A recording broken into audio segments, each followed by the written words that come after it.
നമ്മൾ മനസ്സിലാക്കേണ്ടത് ഇപ്പോൾ നമ്മൾ ദേഷിച്ചു എന്ന് കരുതി നമ്മളൊരു ബാഡ് മദർ ആകുന്നില്ല. നമുക്ക് നമ്മളുടെ കുട്ടികളെ ഒരുപാട് ഇഷ്ടമാണ്. പക്ഷേ പലപ്പോഴും നമ്മുടെ കയ്യിൽ നിന്ന് പോകും, നമ്മൾ പ്രതീക്ഷിച്ച രീതിയിൽ നമുക്ക് അവരോട് റെസ്പോണ്ട് ചെയ്യാൻ പറ്റിക്കണമെന്നില്ല. അപ്പം അതിന് വ്യക്തമായ റീസണുകളുണ്ട്. അതായത് നമുക്ക് ഒരുപാട് എക്സ്പെക്റ്റേഷൻസ് ഉണ്ട് ലൈഫിൽ. പലപ്പോഴും അത് നമുക്ക് മീറ്റ് ചെയ്യാൻ പറ്റാതെ വരും. അതായത് ഒരുപക്ഷെ ലാക്ക് ഓഫ് സപ്പോർട്ടായിരിക്കും. അതായത് പ്രത്യേകിച്ച് ഹസ്ബൻഡിൻ്റെ സപ്പോർട്ടായിരിക്കും. നമ്മളെ കരിയറിൽ ഒരു അപ്ലിഫ്റ്റ്മെൻറ്റ് വന്നില്ല എന്നുള്ളൊരിതായിരിക്കും. മറ്റുള്ളവർ ടേക്കൺ ഫോർ ഗ്രാൻഡഡായി എടുത്തു എന്നുള്ളൊരു തോന്നലായിരിക്കും.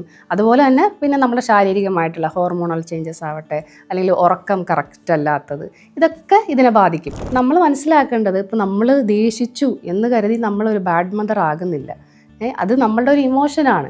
അപ്പം ആ ഒരു ഇമോഷൻ ഇപ്പോൾ പുറത്തുള്ളവർ നോക്കുമ്പോൾ ആ ഒരു ഇമോഷൻ എന്ന് പറയുന്നത് നമ്മൾ ഒരു പൊട്ടിത്തെറിയായിട്ടാണ് അവരതിനെ കാണുക. പക്ഷേ ആക്ച്വലി നമ്മൾ ദിവസങ്ങളായി, മാസങ്ങളായി, വർഷങ്ങളായിട്ട് കുറേ കാര്യങ്ങൾ നമ്മളുടെ ഉള്ളിൽ ഇങ്ങനെ നിറച്ച് അക്യുമുലേറ്റഡ് ആയിട്ടാണ് ഈ ഒരു ഔട്ട്ബേസ്റ്റ് അവസാനം ഉണ്ടാകുന്നത്. അപ്പം അതിനെ ഹീൽ ചെയ്യാൻ വേണ്ടിയിട്ട് നമ്മൾ എന്ത് ചെയ്യണം? നമ്മുടെ മൈൻഡിനെ, നമ്മുടെ ബോഡിയെ, നമ്മുടെ സോളിനെ കറക്റ്റായിട്ട് നമ്മൾ അലൈൻ ചെയ്ത് കൊണ്ടുവരിക എന്നുള്ളതാണ് ചെയ്യാൻ പറ്റുക.